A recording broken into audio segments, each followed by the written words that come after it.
So we are starting now. And I'm just going to give it a second for people to sign on. So, good evening, everyone. Thank you so much for joining us tonight for the last live panel of the African Diaspora International Film Festival Summer virtual event. My name is Diarine Darspech. I am the co-founder and co-director of the African Diaspora International Film Festival.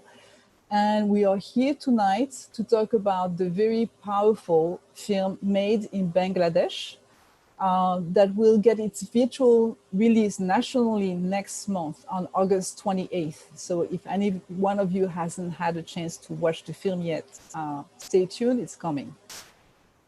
To talk about the film, women empowerment in the textile industry in Bangladesh, COVID-19, and many other issues related to the forced labor, human rights, gender, and racial equalities, we have invited three wonderful ladies: Herana Adisu, Advocacy Officer with Freedom United; Rubayat Hossain, the Director of Made in Bangladesh; and Nisha Varia, Advocacy Director of Human Rights Watch Women's Rights Division. Welcome, ladies. Thank you. So I thought that to start, I would ask you to introduce yourself a little bit so that the audience would get to know you. Let's start with Herana. Would you tell us about the work you do and the institution you work for, briefly? Sure. Hello, everyone. My name is Harana Disu, and I'm the Advocacy Officer for Freedom United. At Freedom United, we work to eradicate all forms of modern-day slavery and human trafficking. One of our biggest profiles we focus on is on forced marriage, domestic servitude, and forced labor. So we run different campaigns internationally and also in the United States and like country census as well to see how we could systemically end modern-day slavery and human trafficking.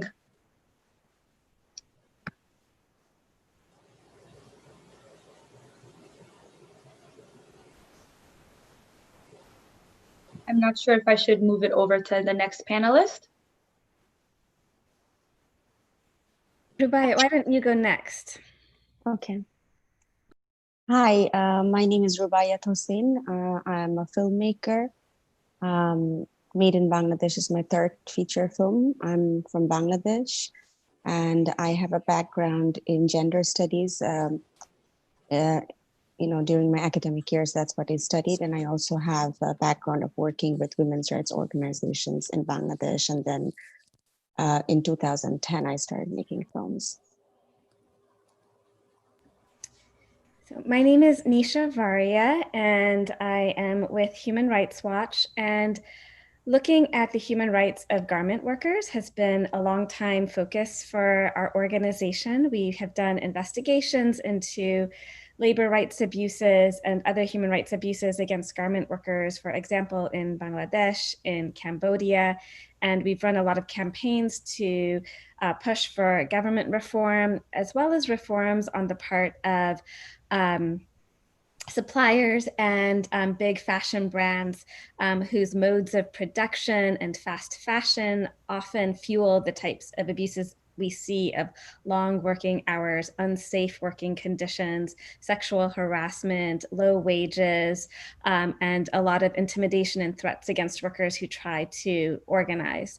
And so, currently we have many campaigns running to push these big brands to ensure human rights due diligence in their supply chains and to be transparent about their practices and where they are supplying from, as well as campaigns for governments to enforce their labor laws.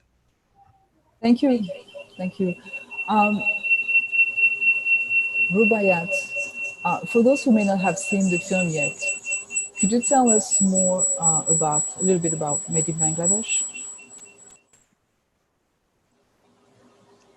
Made in Bangladesh is a film that revolves around a young woman. Her name is Shimu. She's 22 years old, working in a ready-made garment factory in Bangladesh, and her journey to unionize the factory. And the story is inspired by real-life events that took place in 2013 in Bangladesh. It's inspired by the life of a woman named Dalia Akhtar Dolly, and she's been part of making the film. So a big part of me wanting to make the film was to bring a real story of a woman who makes your clothes, to really humanize her, to show her a day-to-day life. And yeah. Can you tell us a little more about Dalia? Well, Dalia is one of the millions of young women who work in the ready-made garment industry in Bangladesh. When I met her in 2016, she was 23 years old. She was a union president. She was also pregnant at that time. And I interviewed many factory workers and union leaders when I was researching for the film, but nobody really eagerly agreed to be part of a film. They were skeptical, but Dalia agreed immediately. And when I met her, I was very surprised and very impressed by her intelligence, and she had a feminist consciousness. So we really connected on the first day we met, and she said, yes, I want to tell my story. I think people should know this story. So we created this journey together and became friends. And it's her life and stories that you see in the film are things that I have heard from other factory workers. So the film is, I tried my best to make the film based on a reality. It's a narrative, though. It's just so It's a narrative feature. Yeah, a lot of people ask me that why did you choose to make a feature? Why did you not make a documentary? Which is a very valid question. And I always say that, documentary is not my form. That's just not my form, but somebody could have made a wonderful documentary on Dalia. And the film depicts a high degree of awareness of the characters, of the injustice that they are subjected to. One character says, we are women, screwed if we're married, screwed if we're not. Yet they're not victims, and their job is a means for them to gain self-sufficiency. Can you talk a little bit more about that? The line that you just quoted from the film, we're women, we're screwed if we're married, we're screwed if we're not married, that's something that Dalia had said to me. I was visiting her for the first time. We were sitting on her bed and talking, and she said this, and I was, that's when I was like, okay, she's the person, she really put it in a very apt way. And I saw that in other factory workers, they're very young, women, like mostly under their mid-20s. A lot of them were single women. A lot of them made the bold decision to divorce their partners. And they were standing up constantly at home and also at work. And I think from the larger perspective, from a global perspective, we don't really see that. We see these women as victims. But when I actually went in to meet the community and spend time with them, I realized that they're not victims at all. They're so bold and they're very assertive, and they stand up for themselves, whether, if their husbands are beating them at home, they're beating them back. And so they're not actually sitting down and taking it from anybody. Yeah, this is I'm going to direct this question to Harana, but also Nisha, I'll ask you to respond as well. Irana, you work with against modern slavery, and your work is at a high level in terms of fighting for policy changes and doing campaigning for change. At the same time, your agency also connects with local organizations that do grassroots work. Would you say that the level of awareness that you see in the woman in the film is typical? What are women asking for locally that enables them to empower themselves? In the case of Shemu, it is creating a union in the factory. What are the tactics are at play?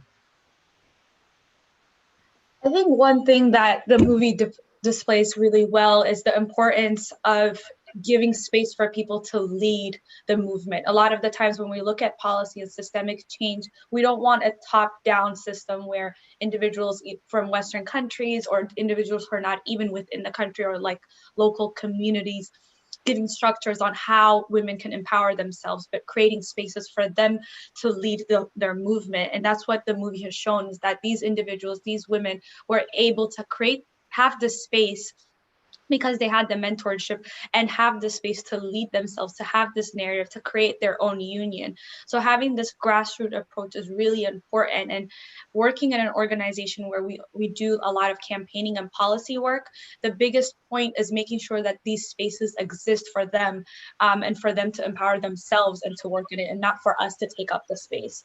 So that's why it's really important for it to have this bottom down conversation and systemic change that we're seeking for in women's empowerment. And I think the movie does a really great job of showing that. And one thing to highlight as well, and Rubaiyat touched on it, is that it's really easy to show a documentary, and there's a lot of documentaries that show, you know, gender abuses, human rights, modern day slavery. However, seeing it the narrative of an individual where you could see a lot of her intersectional identities of, you know, being married and struggling within the patriarchy within her own marriage, and she couldn't support her friend when she was kicked out of work.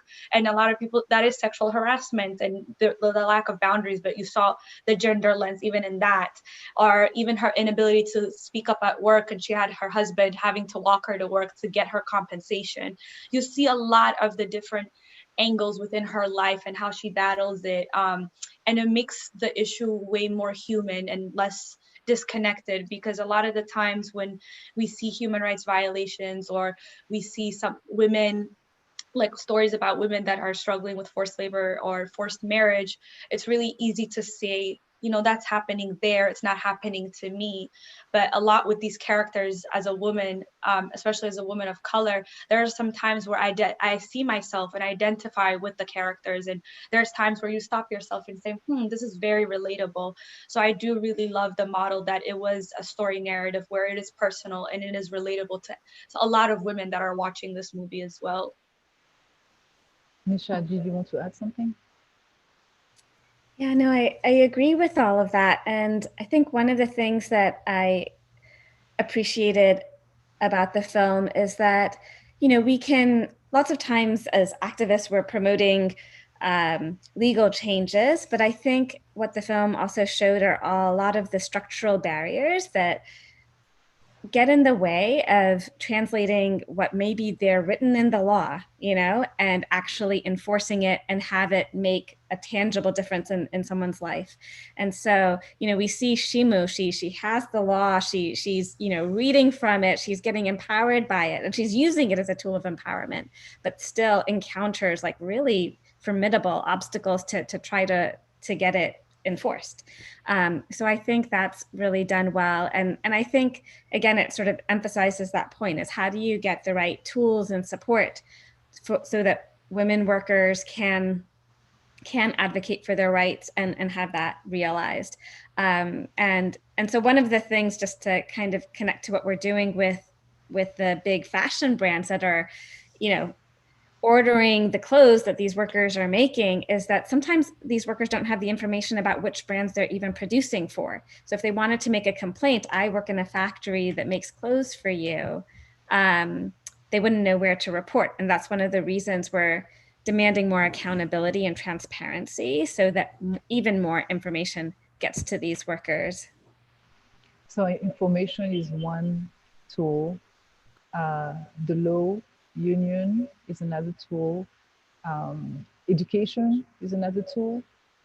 What else? Do you have any other like examples of things that empowers women locally?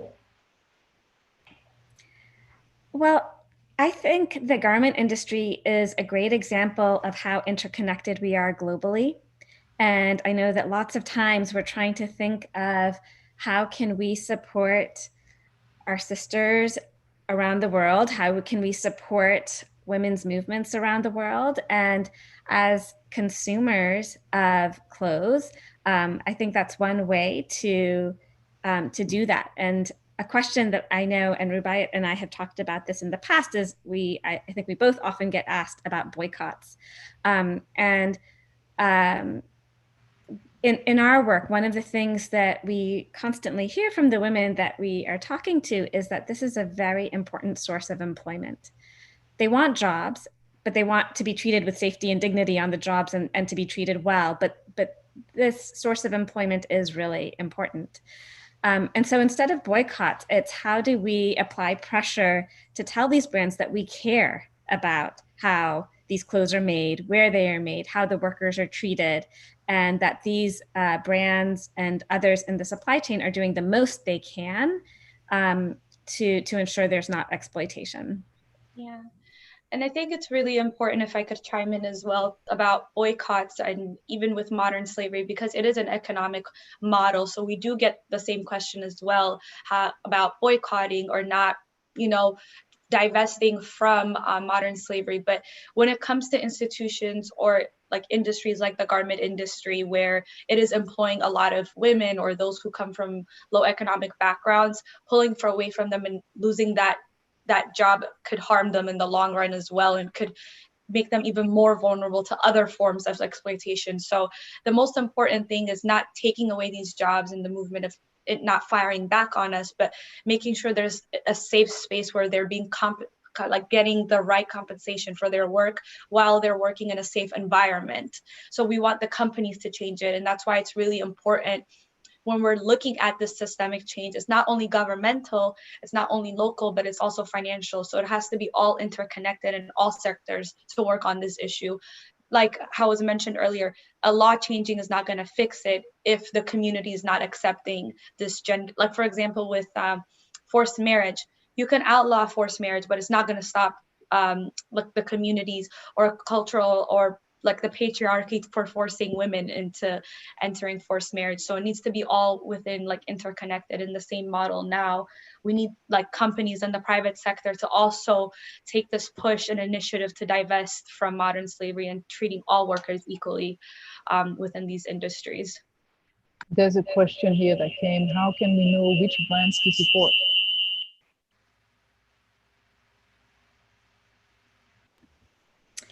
It's a tough question, but you can look and see there's not like a particular certification, for example, that I can say like, okay, this is the one that you look at. But we, for example, have if you can go to a company's website and they provide public information about where their clothes are being made, if they're transparent in that way, that's one of the first asks that we have made from Human Rights Watch, that they are transparent about it. You have to look for, what kind of commitments and pledges they are making, and look at, I think it's great to follow the work of different organizations and unions and others to see, what they're saying about particular brands and how those brands have engaged and respond. I think it's really great now in this day of social media, when consumers, you can directly tweet or send Facebook posts to a brand where you might be getting a lot of your clothes and expressing that you care about this, because these brands really are sensitive to their reputations.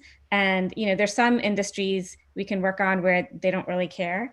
Like Human Rights Watch works on like mining and oil industries, but fashion, they do care what the consumer thinks. Kirana, you indicated today is July 30th, which is the World Day Against the Trafficking of Persons. And thanks for sharing that information with me. How do you connect the trafficking of persons to the situation of Shimu, the lead character in the film? When it comes to trafficking as well in the movie, it shows the vulnerabilities of these women that could possibly fall into modern day slavery and human trafficking. A lot of these women were not properly being given their money or their payment a lot of the times on the movie. And you see whenever they asked for their compensation or for their salary. They were physically shoved out and saying, you're causing a ruckus, go out. And a lot of these times, it causes them to be more vulnerable to wanting other sources of income. And this is where the vulnerability aspect and the trafficking aspect goes in. When we look at human trafficking, you have to look at it, and the best way to explain it is in a very fundamental human level. For example, if I'm an individual where I'm being employed, I'm not giving the proper wages, and I have nowhere to go, and I'm in a marriage where I feel stuck and I'm the breadwinner, and we saw that a lot within the movie, and you're getting this pressure to make the money, you're going to seek any means possible to make that income within your family. And this is where the trafficking angle comes in, where these perpetrators, these traffickers, they're very well skilled in knowing how to manipulate people and targeting individuals to traffic them. So if somebody comes to me when I'm in a situation where I actually need help and I'm trying to work, and what the movie shows is the eagerness of these women to work and wanting to have themselves their independence when they're working. They don't want the handouts. They are actually willing to work. So when they see these individuals, they'll go up to them and say, hey, I'm actually looking for someone to work.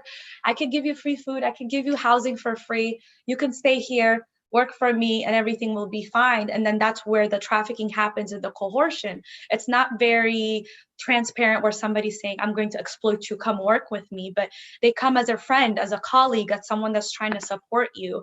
And what the movie really shows is how vulnerable these individuals, because of the lack of education and access, the low economic background, the patriarchy they live in, and the gender norms, it makes them highly susceptible to human trafficking and falling into forced marriage, forced labor, domestic servitude, other forms of exploitation that just stems from this vulnerability that because they're in an employment that's not fully supporting them.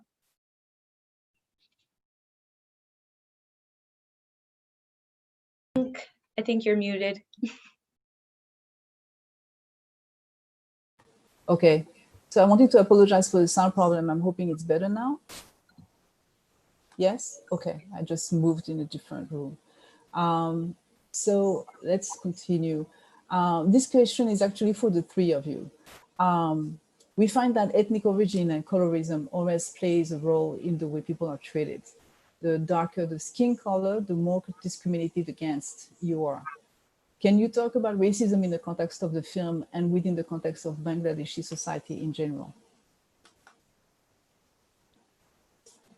Well, it's very complicated, Fair and Lovely is a fairness cream which is sold in Bangladesh, and it's very popular.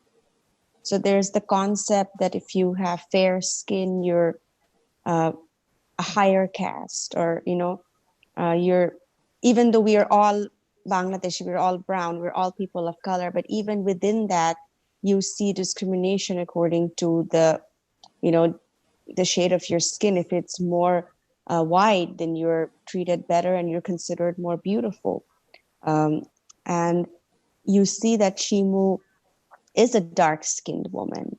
And she is not somebody who would be considered particularly beautiful in Bangladesh. Even when I was casting the film, I got this feedback from some people that she's just not going to be able to carry the movie. She's just not, so it's something that's very deeply ingrained in our cultural understanding of beauty and class. And I think it's quite different from how we look at racism in the West, because the actual woman, Dahlia, who inspired the movie, she's fair skinned, and she was a little offended that I casted a dark skinned woman to play her character. There's a little bit of an issue. So you see that even from a woman who's a union leader, who's very progressive, and she's a fighter, she still has this notion. I just brought this example out because to show how deeply ingrained it is in our culture and our understanding. Yeah. I think when it comes to colorism, it's very present, not only in South Asia, but also within the African community. And we mentioned earlier when we had our call, I'm actually originally from Ethiopia, and you would think, we're in Africa, so everybody's the same color. There's no colorism, but even these creams that you mentioned to lighten your skin, and the idea that the more fair skin you are, the beauty or class, that it's still embedded in many communities, people of color. However, systemically as well, you notice that individuals who are minorities, especially women, the level of discrimination they face, it's like a double whammy. They have their gender, but there's also the race aspect. So there's two different identities that they're battling with or being discriminated towards, and they can't pick one or the other. So it's a combined, and it touches back into that intersectional piece of looking at human rights issues when it comes to gender issues as well. When we look at it in the angle of modern day slavery, we see a lot of women receiving a lot of exploitation, especially if they are people of color. We see this a lot with African domestic workers when they are working abroad, or if going into the Middle East, that not only are they being exploited, some of them are being murdered. And it's very clear that race still plays a factor. We have, this is a little bit away from Bangladesh, but we have a campaign even in California, and we're looking at trafficking. And a lot of the victims of this trafficking are individuals that come from South America. And it would be very hard to deny that race didn't play a factor in it. So when we're looking at women's issue, we need to look at it in a very intersectional lens, that being a woman is one identity, but being a woman of color, looking at sexual orientation, disability, all these identities intertwine with one another and make individuals more vulnerable to exploitation compared to others. And it shows a lot within the movie as well that I didn't notice. I wasn't sure if it was on purpose, that a lot of the women were dark complected as well within the movie, which was really great to see, because growing up in Ethiopia, we watched actually a lot of Indian movies, and I noticed a lot of them were very fair skinned, and I didn't realize even the diversity within the Indian community or Bangladesh community till I moved and I started seeing more people, and I was just like, wow. So even representation is advocacy on its own, and showing these characters and showing what all women look like is an activism within this movie. Thank you. Talking about the gender dynamics, what has improved in recent years for women as it relates to human rights and labor movements in Bangladesh and beyond, and how COVID-19 is impacting the situation? Well, in Bangladesh, I would say that I think Hirana mentioned it before, and I'd just like to go back to this scope of education in the space for training and the space for networking and sharing knowledge. That has been very crucial for female factory workers in Bangladesh, and there has been more and more organizations who are stepping in to provide training and books and support and workshops for these women. And that's something that has changed. More and more women have become aware of their rights as workers, their rights as human beings, their rights as women. They are actually, if you look at the movements in Bangladesh, if you look at any picture in a newspaper, you'd see the women at the forefront of all the protests. Whereas in the 80s, women were employed in this sector because they were thought to be more subdued. It's going to be easier to have a women workforce. They're not going to create so much problem. That was the assumption. But now the table has completely turned, and you see these women leading the movements, and a lot of women are union presidents, and they're doing a very good job, even though there's so much that needs to be done. One thing that has been done since 2013 Rana Plaza collapse is there has been a lot of attention towards the safety measures in factories by the buyers, by the factory owners, by the Bangladesh government. And as a result of which, you don't see news anymore about a factory building collapse or a fire anymore from Bangladesh. Those days are gone. But now the fight is mostly about getting paid more. Even now with the pay scale, a skilled worker can make up to $100 a month, or a little more than $100, maybe $120 a month. And that's really not enough to live on. So these workers are now protesting to get their salary almost doubled. And that's where the fight is at right now. And with COVID-19, over 3.5 billion dollar worth of order has been canceled out of Bangladesh. So many factories have closed down. The government has given stimulus to the workers. It's still not enough because the local factory owners cannot sustain this workforce if all of a sudden a big order has been canceled. They just don't have the financial capacity to pay their workers. So the local factory owners are also quite helpless when these big brands can just cancel their orders overnight, and you have thousands of workers who are out of work. And they're in a situation that's so difficult that they don't care about COVID. They want to go to work because they have children to feed. A lot of the workers are single mothers. They want to pay their rent. They want to go to work, but the factories were closed and some of them have opened up, but it's been a big problem with already there were so many women who are not having employment. It's worse now. Yeah, I think COVID really highlighted a lot of the problems that were at the root of some of the exploitation in the garment industry. And so one of the things that we did see, as Rubaiyat mentioned, is many brands canceling big orders. And so you have a situation in this industry where it's very commonplace that it's not a very even power balance. And so many of these brands, the clothes were already made in some cases, or the clothes were in order. And then the way these contracts are designed, when these brands pulled out to say, oh, you know what, we no longer have the consumer demand, we're canceling this order, the factory owners actually don't have the funds. They were never paid for this work that was already done to pay the workers. And so it shows that there really needs to be a much fairer contract process where there need to be guarantees for work that has been done. Often workers can be on short-term employment contracts that can be easily exploited. And so you see that workers are really carrying the brunt of all of the risk. And the more well-resourced fashion brands that have a lot more buffers, are doing what they need to do to preserve their businesses. And again, who's bearing the cost of this? Who is no longer getting the wages for the work that they were doing or that they hope to do in the future to put food on the table? And employment is really important. And so as we go into, a global economic recession, COVID is going to have a really big impact.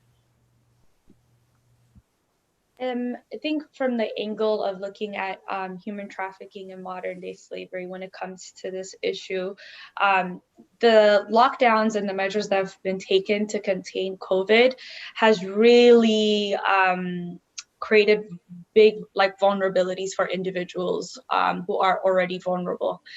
We spoke about a lot of these individuals who are already in the garment industry are not paid properly at all. The responsibilities, as we mentioned earlier as well, really falls on those workers. So now with these big orders being canceled, it makes them more susceptible and vulnerable to human trafficking. At Freedom United, when we were doing our brief on COVID, one of the things that we saw as a vulnerability risk was as the lockdowns were being implemented, a lot of people didn't have means to get home because these buses were packed. A lot of individuals, they're migrant workers, and we're speaking about migrant workers within, if they're going into big cities and they're coming from villages and they have to go back to the village because of the lockdown to quarantine, oftentimes the buses were overpacked or they didn't get the proper wages to even pay for their bus fare to go back home. So they're stranded. There's not enough resources to house people and for homeless shelters because of COVID and the restrictions on it. So many people had to walk home. And this creates a big vulnerability for people's transportation, trafficking, individuals reaching out to people saying, hey, I could take you home, and people never being heard of again. These vulnerabilities and risk are being increased as COVID is going forward. And a lot of the times as well with COVID is a lot of the resources that the governments are pushing out is very temporary. I mean, in the United States, we see those stimulus check for 1,000 or something for once, which is great, but what am I going to do with it if for once you still have to pay bills? The rent freeze is only temporary. You're still going to have to pay for it eventually. So a lot of these funds or CARE Act internationally and also domestically in the United States, they're a good step, but they're trying to cure a symptom of a systemic problem that's already present. So it's going to be very hard. And even with forced marriage, I mean, one of the biggest issues of forced marriage is economical, and families are going to be more restrained financially because of COVID, and we're seeing a big spike on forced marriage globally because of this issue. So it is something that's going to be really draining within the labor industry in Bangladesh and also globally for the coming up years, not just for 2020. Yeah, I can imagine that. I just want to invite the participants to make comments and ask questions as we move along with this conversation. Coming back to the film for a minute, Rubaiyat, can you tell us about the challenges that you faced or that you're facing as a woman of color, a filmmaker? What is it like to make a film today for you? Well, today it's not that bad. Good. Because there's strong voices emerging from the film industry, from women. With the Me Too movement, with the 50-50 challenge, people are recognizing that there is a problem. There is a problem that historically there have been way too many male filmmakers making movies about women. Historically, the number of women filmmakers have been very, very low globally, not only in Bangladesh, but everywhere in the world. So there is an awareness about that, which is good. It was not there when I started 10 years ago. When I was making my first feature, I would remember going to meetings where distributors wouldn't even look me in the eye. They would talk to the men who were with me. I was working as a director of the film and the writer of the film, but I was paid no attention to. People ask me directly that, why are you making a film? Do you even know how to make a film? It was assumed that maybe I'm making it with somebody else's help. Because I was a woman, I was, somehow intellectually incapable of being able to make a film, which was a huge challenge. And then when we come to Europe with our films as filmmakers of color, as a woman of color coming from Bangladesh, I think there's also a certain type of expectation of wanting to see you in a quote unquote exotic manner. And that is something you also have to resist. When I was making Made in Bangladesh, one of the big challenges was that I was going to fall into that crack. I was going to make a film which could turn into a run-in-the-mill film about exploitation. And I had a word with my producer, and then when the distributor came on board, we're very clear about the fact that we're making a film that is positive, that shows something that's happening that could inspire everybody in the world, even though the story is coming from Bangladesh. Just because it's coming from Bangladesh, it should not have to be a story of misery and flood and people dying in a building collapse. So that was one of my biggest challenges, that I wanted to show something that was very inspiring and hopeful, even in this industry, which is looked at as a very, very dangerous industry for women workers. Still, women were empowering. And I think Nisha mentioned it before, that how important this employment is for these women. When I was researching, I was talking to these factory workers, they would say, I'm going to office. They did not say I'm going to the factory. They really regarded themselves as working women. They took pride in earning money. And because they earned, they had that space at home to hit their husbands back. If their husbands were hitting them, it's because of the economic empowerment that has happened, for these women. And another challenge was to you know, the logistic challenge of shooting in real locations and, you know, shooting in the slum. But those were easy because the community was very helpful. They stepped in and they supported us. The people in the slum supported us. And we also used a lot of workers, actual workers in the film. When you see the set of over 100 women working, many of them were actually factory workers who've been laid off.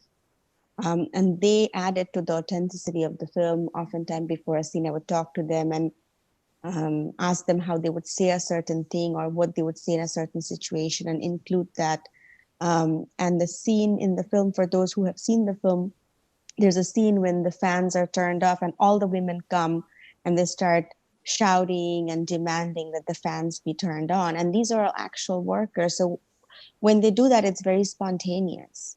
So that was also another challenge, is to use actual workers and their knowledge in the making of the film. Wow.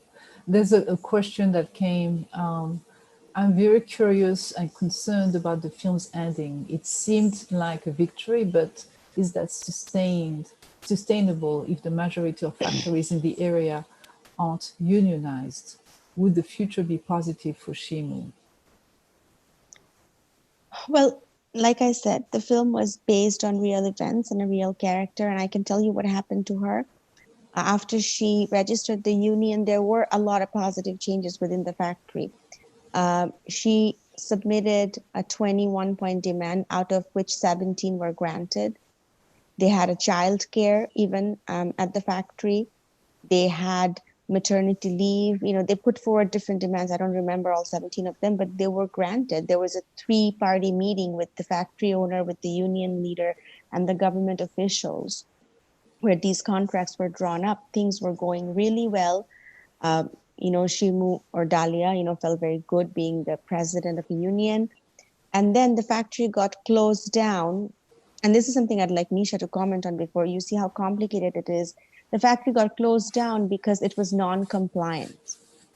They did not have sprinklers. You know, in case of fire, they didn't have the facility to install sprinklers. That's why the factory got closed down. So all the workers lost their job. And then Dalia went to Jordan to work as a migrant worker, where they face a huge amount of challenge because they don't speak the language. They're women for 4 or 5 different countries working together. There is no way to unionize. So it is, even though there is a moment of victory, I choose to end the film at this moment of victory, because I also believe, as a woman and as a filmmaker, that when we talk about women, when we talk about women workers, women as a vulnerable group, we always want to show the suffering and the oppression. But women do stand up every day and they make little victories. And I think that I wanted to freeze that moment. You know, even though Dalia might be facing a lot of challenges today, but she's not the same person anymore. The moment Shimu walks out of that room and she's been able to become the union president, she's not going to be the same person anymore. And I think that's where the hope really is, because nothing is going to change overnight. But as women, we can resource ourselves to fight better and survive better. Yeah, and that's one of the things I loved about the film. I think working in the human rights movement, there is so much attention to the victimization. And I find sometimes even when we put out a report that there will be a lot of media coverage of the stories of suffering that we've described. But when we say, oh, there's been this win or this advance, it really doesn't receive the same amount of attention.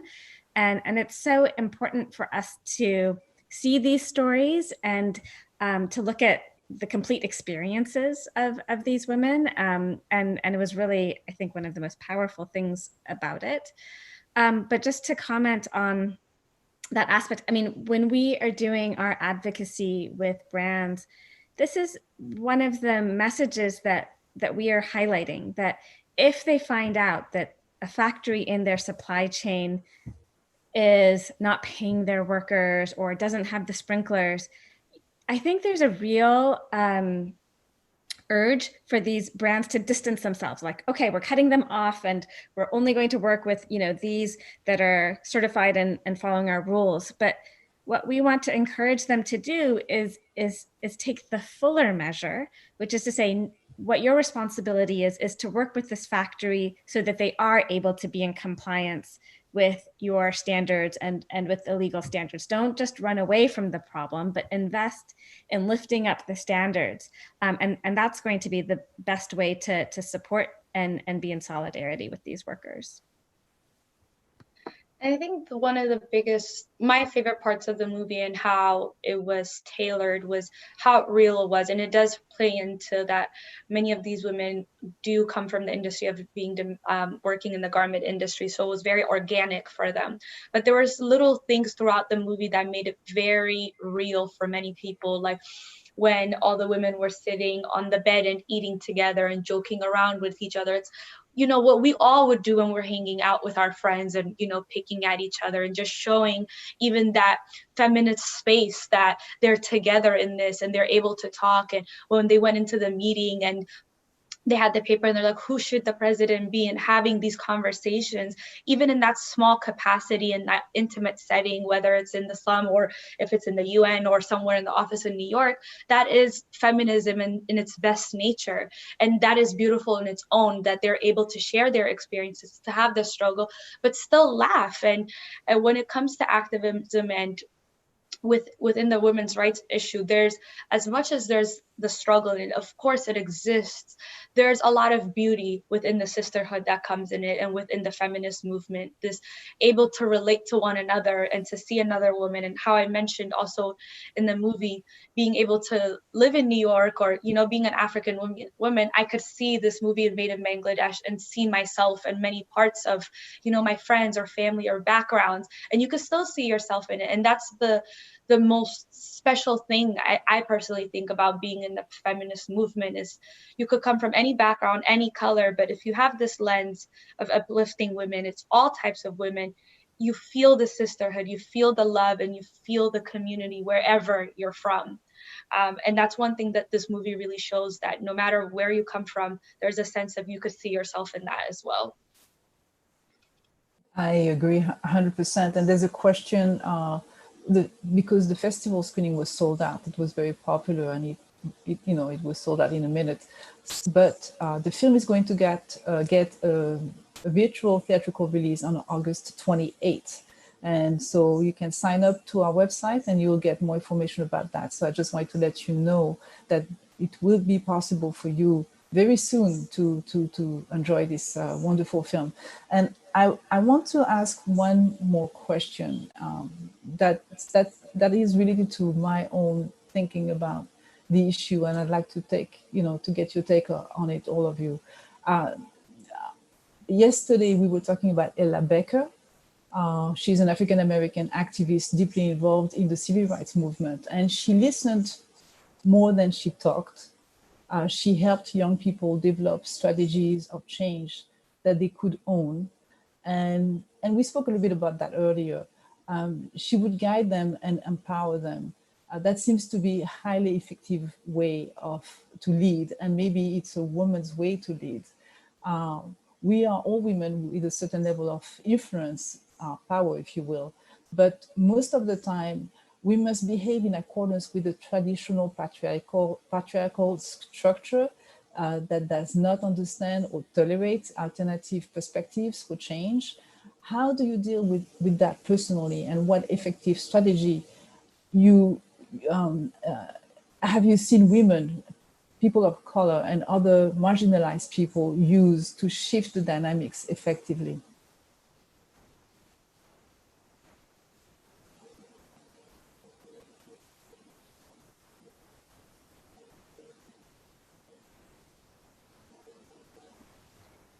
It's a very good question. I feel like, wow, we should all go out for dinner and have some drinks, and we could spend about, all evening and all night talking about this. And I bet many of the participants on this video could too.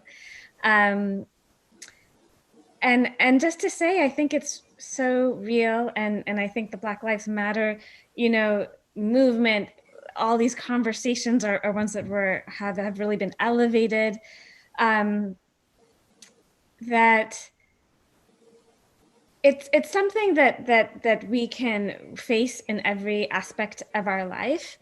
And when I think of the things that have been the most helpful to me in different personal experiences, one is solidarity and reaching, the friends I know who really understand, who have the shared experience and have experienced similar things themselves, and the way that we validate each other. Because I think one of the most challenging things is that the dominant narrative can kind of make you feel like you're wrong, or you're protesting too much, or you misperceived this, or something like that. And to have your circle of people who were like, no, you're right, we believe you, we trust you, we stand behind you and with you, has been one of the things that I think has been really effective. And I can get pretty down sometimes by the many awful things that happen in this world. And I think one of the things that keeps me going is constantly looking for the inspiration, and for the people who keep on going despite very difficult circumstances, or despite incredible challenges. So for me, having hope and looking for inspiration and models, and you can see these are two themes that the film really highlights: solidarity and looking for models and inspiration and hope. But I think those are the things that help me, deal with these things and try to move forward. I think it's really difficult, especially, and speaking from personal experience, I think with all the protests happening across the globe after George Floyd, and working in the field of just human rights, it's really hard to do your quote unquote job, because I don't even see this as a job, in the sense of, while all of this is happening in the outside world, and knowing that that could have been that could have been my uncle, that could have been my brother, that could have been somebody that I knew, my best friend. It makes it very real, and it's very, I think one thing is that we need to speak about is it is possible to be burned out and to be tired, and sometimes to need to step away, especially if you're a minority working in advocacy. You can't work on an issue when you're the individual sometimes being targeted, or when you're looking at this issue. One thing that's really frustrating, even within the feminist movement, is a women's rights issue shouldn't just be a women's issue, and it needs to be taken on by all genders, by everybody. Everybody should be advocating for this. But it's really frustrating to see that the individuals who are being exploited and the ones that are being discriminated are the ones who have to always advocate for themselves, when they're also dealing with this discrimination within themselves. You can't clock out of being, for example, Black, just because you're working on this issue now, and it doesn't impact me psychologically or physically, or the trauma that goes around to seeing it. So one of the biggest things that I do is self-care, and that means that I do shut off sometimes in having conversations on this issue. I think a lot of the times, if I'm hanging out with people or in my zone to de-stress from the world, and obviously some of my friends or individuals that work in the private industry or don't work on human rights, this is their space to get it off their chest. But for me, I intake it all day, so I have this plan where I don't engage, I don't say much, and not because I don't have to. As you see, I have a lot to say, but I'm just tired, and we need to normalize that Black women can be tired, and I don't have the emotional capacity to talk about this, because I did this all day, 9 to 5, and there's various other organizations that I'm involved with, and sometimes I'm working on this for 10 hours. So when I get off, I can't debate on it. I don't want to talk about it. I can't see the news, and it's not because you don't care, but you can't be taking on this trauma because you're also a human being. And at the end of the day, you can have this access, this education that I feel very grateful to have. But I'm also a Black woman in America, and like any other Black woman, all of this gets to me. And sometimes I just have to say, I'm tired, and that's okay too. And we just need to be more kind to ourselves and people, and understanding their boundaries, and burnout is real. That's the best thing I can say with the human rights field, and I think many people can relate to this. Did you want to say anything, Rubaiyat? Or? Yeah, I think I really agree with what both Nisha and Hirana has said. And I'd just like to add one thing, that growing up a woman in Bangladesh in a very patriarchal society, my mother always told me that education was very important, that I needed to educate myself, and that was going to be my ticket as a free woman in the world. So I think it still remains true today. Education is very important. Even when I came to make films, I had to educate myself. I had to show that I can do the job really well. So I think as women or people of color, we have to often work extra hard. Spike Lee mentioned that in his Oscar speech, that he had to work extra hard. And Black kids are told, like he told his kids, that you're going to have to work extra hard in school. So I think it also goes for women, that we have to work extra hard. But I think that solidarity is something that I hold on to a lot. Yeah. Yes, that was very inspiring to hear you, all of you, and thank you for your thoughts. I appreciate it. There was one other question, a comment about the film that says that it's remarkable, all of these social issues that are explored in the film. Beyond the factory, there's also the marital relationship and the scenes with abuse and the complexity of the characters of Dalia. What would the future be for Dalia? What are her options at the point where will I see her? Well, when we presented the film in Europe for the release last year, we had, in every screening, we had a question that, are you going to make a sequel? What's going to happen to Shimu after that? And Dalia and I were together at that time presenting the film, and we were talking a lot, and she shared a lot of stories with me about her experience of being a migrant worker in Jordan. And it's really incredible because women from Syria, Myanmar, Bangladesh, Sri Lanka, Nepal are all working in the same factory. They don't speak the language, but there's another level of friendship and solidarity. And I was very touched by that story. So that's something that I'm working on. It's very hard to get movies like this off the ground, funded and made. But I definitely want to follow the story up and look at the struggles of women as migrant workers. Well, I can't wait to see that film. And it's, I just want to thank you, the three of you, for, I think this was a very informative discussion. And I want to repeat again, the film is going to be released in theaters in the US on August 28th. And anyone who signed up will receive email information. You can also visit our website, nyadiff.org, or Google the African Diaspora International Film Festival. And also next month, we'll have more things coming up. And there will be details about additional screenings. And I also want to, since this is the last program and the last day of the festival, I also want to take a moment to thank all of the people who have supported our programs for this summer.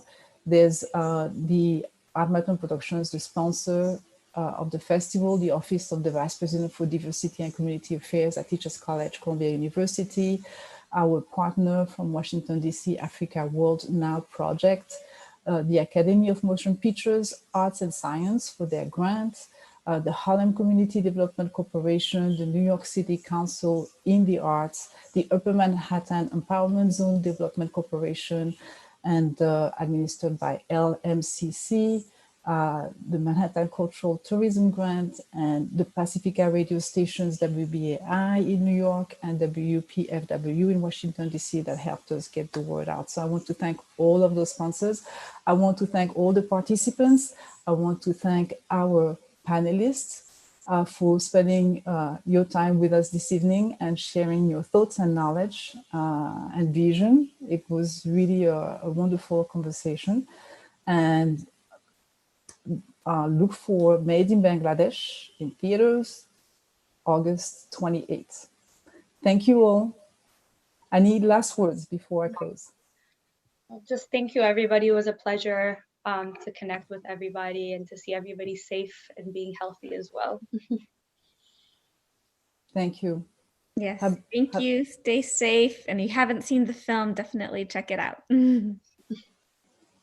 Thank you. Thank you all. Have a good evening. Bye-bye. I think we just had our own moment of solidarity during the panel. I just wanted to acknowledge that. Yes. It was wonderful. Yeah. Thank you. Thank you all. Bye-bye. Bye. Bye. Bye.